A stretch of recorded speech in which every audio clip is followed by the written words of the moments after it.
Hey team, Naomi Finlay here, your rapid renovation expert. Today I want to talk to you about the money side of renovating and how to ensure that you manage your budget efficiently during your renovation.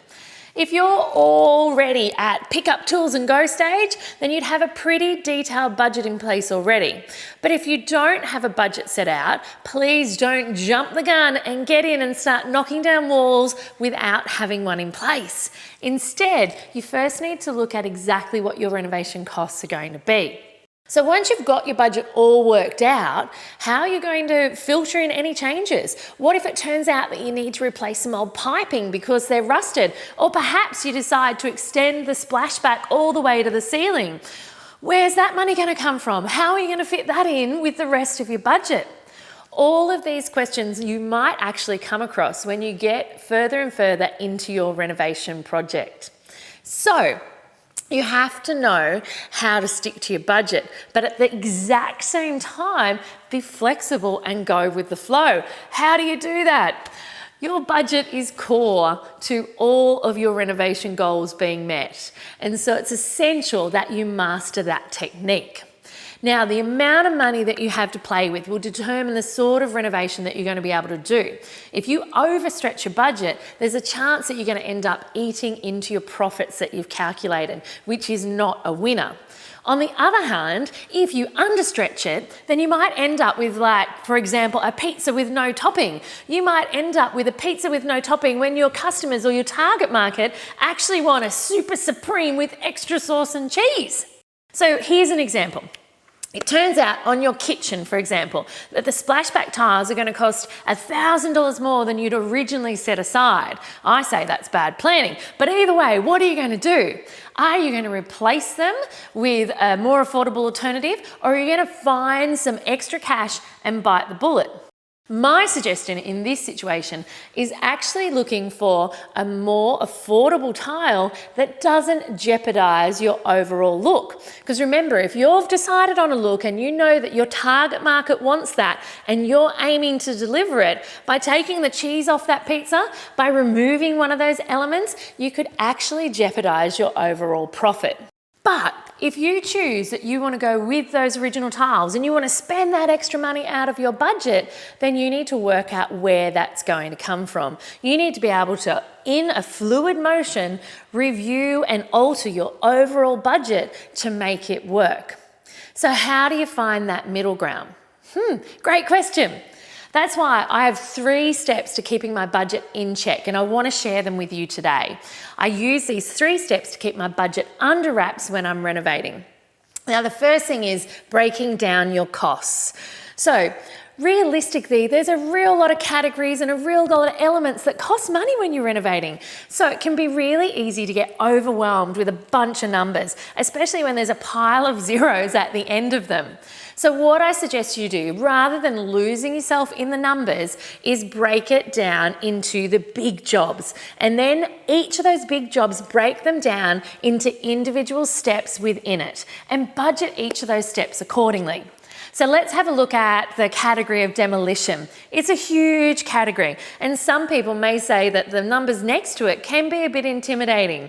So let's have a think about all the steps involved in it. How much is it going to cost you for your trades to knock down the walls? How much is it going to cost you for the skip bin to remove it? How much is it going to cost you for the skip bin hire and the dumping fees? What's the cost of cleaning the place after the demolition? Is there any asbestos? How much is it going to be costing to have that professionally removed and a hygienist certificate provided?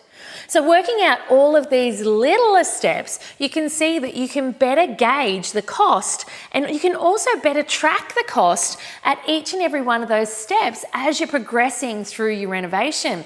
No longer does it feel like a big and unknown enigma. Now, number 2, always have a buffer. I say this time and time again. You need to have backup extra cash available. Think about it like this. It's like when you freeze soup.